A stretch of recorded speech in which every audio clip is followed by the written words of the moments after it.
topic of the day, really. Did Joel Embiid give away the MVP? Now, meaning, but this question means last night Joel Embiid decided to sit out. Oh, I don't know whose decision it was, but he sat out because of a sore ankle or sore calf or whatever like that. And he sat out arguably, probably he sat out arguably for the biggest game, one of the biggest games of the year that could have and may have decided the MVP between him and Nikola Jokic. And Joel Embiid sits out.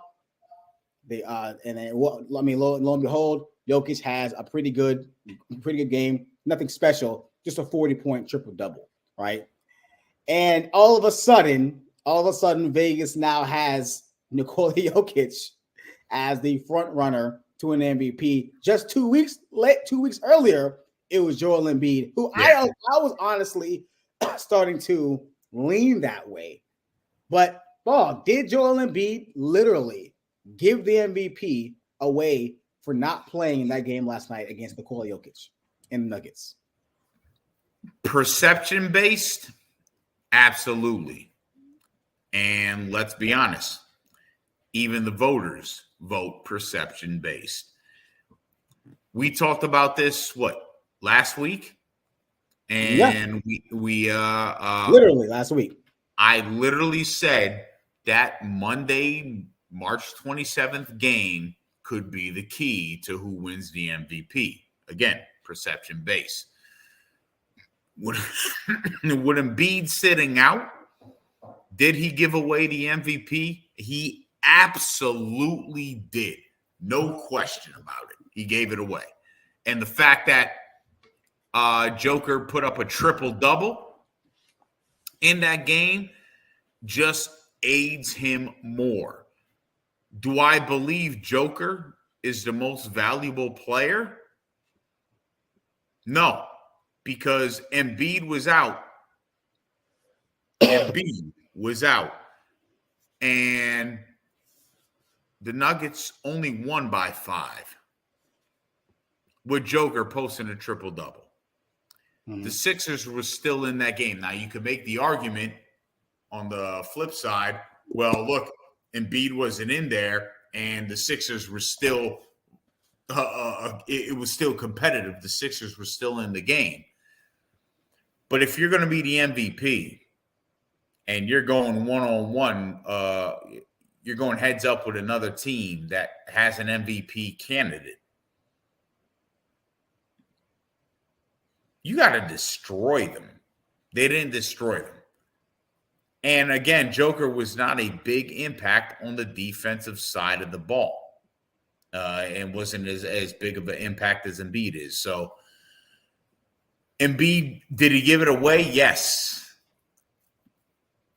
But did he do it for the greater good for the team? Come on. I don't know. I don't believe that. I think in all honesty, the last couple of games, I think on Friday night, Embiid played like 38 minutes and they still lost. He put up numbers, but they still lost to Golden State. And I think they had another game. I think it was Saturday. So could he have been tired? Yeah, but you know what?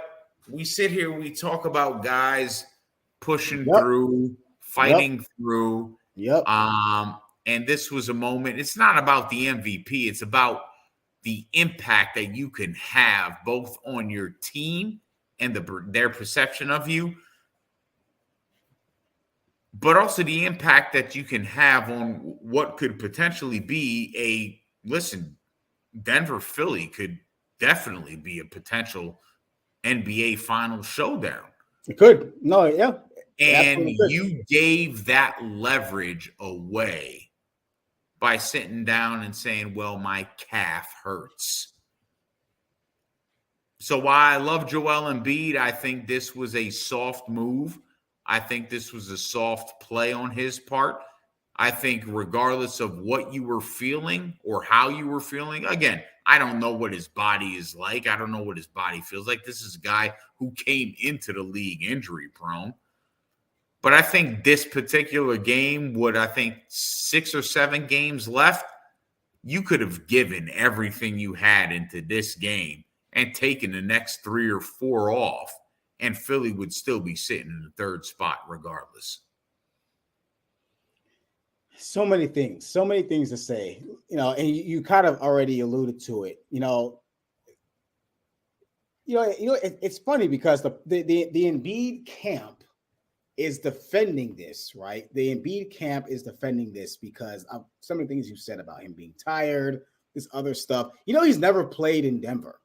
Or I'm sorry, I apologize. He hasn't played in Denver since 2019, right? So I don't know if he just doesn't like playing in Denver. I don't know what that is. And so like I made that. It could be the atmosphere. Remember, it's mile high. Okay. They're elevated. It could very well be the atmosphere, and he just can't take it. I hear that, but when you just said that maybe a Denver and Philly final, what is he going to sit out 4 or 5 games? Exactly. But it's funny because the Embiid supporters are they're saying that he was tired, this, that, and the third, or they're saying, oh, it was going to be Jokic's anyway, even though just 2 weeks ago, Vegas said that Embiid was the front runner, and I actually believed it. If you look at his numbers right here, I believed it because Embiid was having a hell of a March 1, and he's still leading the league in the NBA in scoring, right? So I was like, well, I think Embiid has this wrapped up, and we talked about this last week, Bob, that this game could decide it. And then all of a sudden, Embiid pulls out of it. So the Embiid supporters are defending him, but they're the same. Some of those supporters are the same people that moan and groan about this era being soft and this era not being competitive, and these era of players not wanting to compete against guys and not wanting to compete and sitting out and load management and all this other crap. Like, bro, this was an opportunity for this man to literally bury Jokic. Like, he didn't even have to have an amazing, if Jokic went out and had a 40-point triple-double, but Embiid had, his regular 30, 39 and 4, right? If he averaged if he got his average of that, and the Sixers won, Embiid would have won it because he would have won the head-to-head. And I believe Embiid won the head-to-head earlier this year. I believe it back in Philly, right? So he would have been 2-0 against Jokic. 2-0. So basically, he's 1 and what is he? You can't say 1-1 because the man didn't play. So so I don't know what you can say, but it's just a horrible look. To answer this question that we posted on here, he 110% gave the MVP away. It's over. It is Nikola Jokic is going to be the first NBA three consecutively NBA MVP since Larry Bird, I believe, right? Since Larry Bird did it back in the 80s, right? 85, 86, and I believe 87, right? Yes. It was Larry Bird. And, because Embiid didn't want to play. I have nothing I don't even look, I'm not saying Embiid is soft. He's a great player. I don't think he's soft. I mean, the man, he has played, like you said, he came into the league injury prone, right? So I commend him for building back from that, from getting stronger from that. That's not softness, right? You got to be tough for that, because I know he came in with a bad back from Kansas, so you got to be pretty tough for that. So don't tell me don't tell me that this man did not pull this. You knew this game was coming. So here's the bottom line. You knew weeks in advance this game was coming. This game should have been circled on the schedule. You should have been like, you know what? Fuck this. Because remember, Joel Embiid said one of his accomplishments that he wants to achieve is winning the MVP. So if that was one of your accomplishments, 2 weeks ago, you knew this game was coming. You know when you're scheduled. You have your schedule in advance, a year in advance. So you knew this game was coming. You could have taken off other games, meaningless games, in order to have yourself ready and fully prepared for this. Again, the load management BS. You could have done that. You opted not to. And then you decide, well, this is the game I'm going to sit out. For me as a Sixers fan, personally, this isn't the competitive nature that I want from a guy on my team or a guy that I'm looking at as my team. This is not what Allen Iverson would have done as a Sixer. Oh, yeah, right. Yeah, no This way. is not what Charles Barkley would have done as a Sixer. No. So I see this and I go, shit, I'm not going to see the Sixers win a championship. I mean, it's just, the man's never been out of the second. I believe, has he been to the Eastern Conference Finals? I don't think he's been out of the second round. To my knowledge, I don't think. Didn't they make the finals, the Eastern Conference Finals against was it Boston? Was it? I don't think. No, wasn't it Toronto? Kawhi Leonard when he was in Toronto, and was that in the Eastern Conference Finals or the semis? I think that was the finals. I think that may have been the semis. I know what you mean when Kawhi hit that crazy shot. I think that may have been the semifinals. Let me just look it up real quick. 2019 Raptors Bucks. Oh no, actually you are right. It was the Eastern Conference Finals. Yeah. You are no. Actually, you're not right. It was the Raptors Bucks. No, I was right. Excuse me. So I was actually correct. The Raptors. Let's see. The Raptors. Yep. Raptors Sixers played in the Eastern Conference semifinals. That's when Kawhi hit that shot. Joel Embiid's never been that past second round. Nope.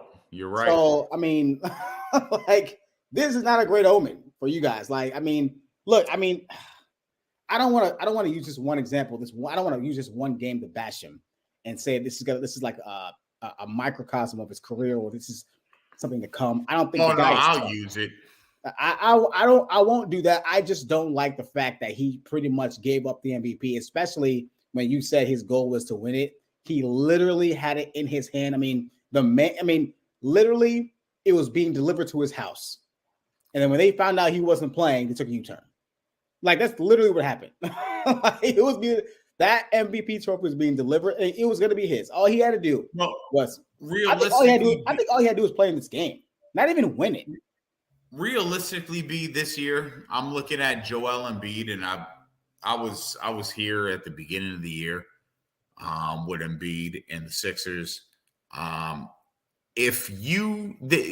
For me this season, it's finals or bust.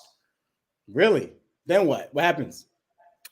I would blow this entire process up. Really? Are you trading Embiid? I'm not trading Embiid, but getting rid of Harden. I think Harden's got to go. I think Doc Rivers has to go. Really? How long has Doc been there? 3 years. I mean, 3 years. Okay, it seems about right. I think it's been 3 years. Okay, yeah, that sounds about right. Okay, wow. So again, I'm not a fan of Doc Rivers as a coach because everybody talks about how great of a coach he is, but outside of that one championship he won in Boston, what has he done? I mean, let's be fair here about he's a great regular season coach. Fantastic regular season coach. I think he could probably propel any team in the NBA to the playoffs. Mm-hmm. Once they get to the playoffs, it's a wrap. I think he's failed with massive talent. He's that talent. He's had time. Didn't he blow? Is he the only coach to blow 2-3-1 leads? I think he blew 3-3-1 Three? leads. Yeah. That shit just still sits in my mind like Yeah. this is the coach that we got for the Sixers. Good God. And I wasn't a fan of Brett Brown. I was like, man, Brett Brown got to go. Brett Brown got to go. They brought in Doc Rivers, and I'm like, you brought in Brett Brown all over again. No, I mean, I will admit it's very hard to defend Doc. It is. I like Doc Rivers a lot. I like him a lot as a person. I like him as a coach. But yeah, you're blowing that many 3-1 leads, man. Like that. I mean, he's going to the Hall of Fame with his championship, and he's got a lot of wins on his resume. But yeah, that's good. That's going to be tough. But yeah, I mean, the crazy part is I heard somebody say, well, Larry Brown only has one championship. I said, bro, Larry Brown coached teams to playoffs and NBA finals and winning a championship with far less talent. much less. Rivers.